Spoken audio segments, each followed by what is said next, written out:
আসসালামু আলাইকুম রাহমাতুল্লাহি ওয়া বারাকাতুহু। কেমন আছো শিক্ষার্থীবৃন্দ? আশা করি আল্লাহর রহমতে সকলে ভালো আছো। আজ বিবিএস সেকেন্ড ইয়ারের অ্যাকাউন্টিং ডিপার্টমেন্টের একটি সাবজেক্ট হচ্ছে আইসিটি। শিক্ষার্থীবৃন্দ, আইসিটি পরীক্ষাটা তোমাদের গত 26 তারিখে গিয়েছে, তোমরা ইতিমধ্যে সকলেই জানো এবং কি পরীক্ষা দিয়েছো। তো আইসিটি বিষয়ের যে অঙ্কটা আসছে তোমাদের বি পার্টে যে অঙ্কটা আসছে, আচ্ছা আমি তোমাদের এই অঙ্কটা দেখাবো। আর যারা পরীক্ষা দিয়েছো তুমি আমার এই অঙ্কর সাথে মিলিয়ে নাও, দেখো তোমার অঙ্কটা হয়েছে কিনা। ঠিক আছে? তো শিক্ষার্থীবৃন্দ খেয়াল করো, 23.125 ডট দশমিক মান আছে, এটা বাইনারিতে রূপান্তর করতে হয়েছে। তো দশমিকটা বাইনারি করতে হলে গসাগু আমরা জানি। তো আগে আমরা এখানে দুইটা সংখ্যা আছে, একটা পূর্ণ একটা ভগ্ন। তো আমরা আগে পূর্ণ সংখ্যাটা করি শিক্ষার্থীবৃন্দ। তো এখানে 2 আছে 2, ঠিক আছে শিক্ষার্থীবৃন্দ? তো 23 যদি তুমি 2 দা ভাগ দাও, আস্তে আস্তে তোমার কত 23 যদি আমি 2 দা ভাগ দিই, তোমার আস্তে আস্তে কত 11.5, মানে 0.5 তার কারণে এখানে 1 ধরবা। তারপর শিক্ষার্থীবৃন্দ এই 11 আবার তুমি 2 দা বাদ দাও, আস্তে আস্তে কত 5.1, মানে ভগ্ন সংখ্যা তার কারণে 1 বসাই। আবার শিক্ষার্থীবৃন্দ এই 5 এর যদি তুমি 2 দা বাদ দাও, একবার 2.5, তো 2 আছে 2 ঠিক লিখলাম, 0.5 তার কারণে 1 ক্যারি। আবার 2 এর বাদ দাও, 2 এর বাদ দিলে কি 1 আসবে, 1 তাই না, পূর্ণ সংখ্যা মানে 0। আবার এই 1 এর 2 দা বাদ দিবা, আসবে কি 0.1, মানে 0.5 ধরে 1, অর্থাৎ পূর্ণ সংখ্যাটা কিন্তু শিক্ষার্থীবৃন্দ হয়ে গিয়েছে। এখন আমরা ভগ্ন সংখ্যাটা করি, উত্তরটা পরে বসাই। ভগ্ন সংখ্যাটা দেখো, আবার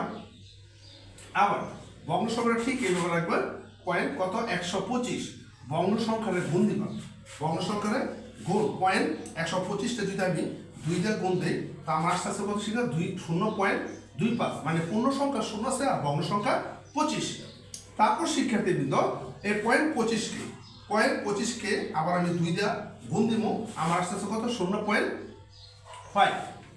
তারপর শিক্ষার্থীবৃন্দ এই 0.5 এর আবার আমরা গুণ দিব 0.5, আবার আমরা 2 দিয়ে গুণ দিব, আস্তে আস্তে কত 1, মানে পূর্ণ সংখ্যা চলে আসছে, ভগ্ন সংখ্যা নাই দিকে এটা 0, অর্থাৎ ভগ্ন সংখ্যাটা কিন্তু হয়ে গিয়েছে।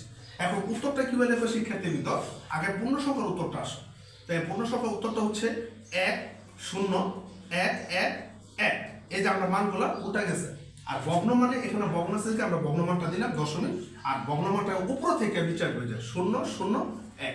তো শিক্ষার্থীবৃন্দ আমার মানটা কিন্তু হয়ে গিয়েছে। তো হোয়াইট বোর্ডে তোমরা দেখতে পাচ্ছ শিক্ষার্থীবৃন্দ আমি অঙ্কটা সলিউশন করে দিয়েছি। তারা বিবিএ অ্যাকাউন্টিং আইসিটি পরীক্ষা গত 26 তারিখে পরীক্ষাটা দিয়েছো।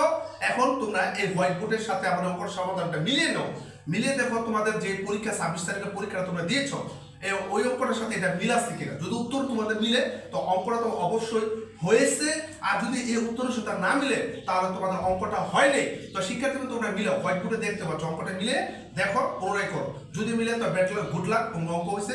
আর যদি এটা তো না আসে তো অঙ্ক হয়নি। ঠিক আছে শিক্ষার্থী, এখনই মিলিয়ে দাও। তো শিক্ষার্থী আছে পর্যন্ত থাকবে ব্যবস্থা। আগামী ক্লাসে বিবিএ সেকেন্ড ইয়ার আইসিটি নতুন কোনো টপিক হাজির আছে, থাকবে। আল্লাহ হাফেজ।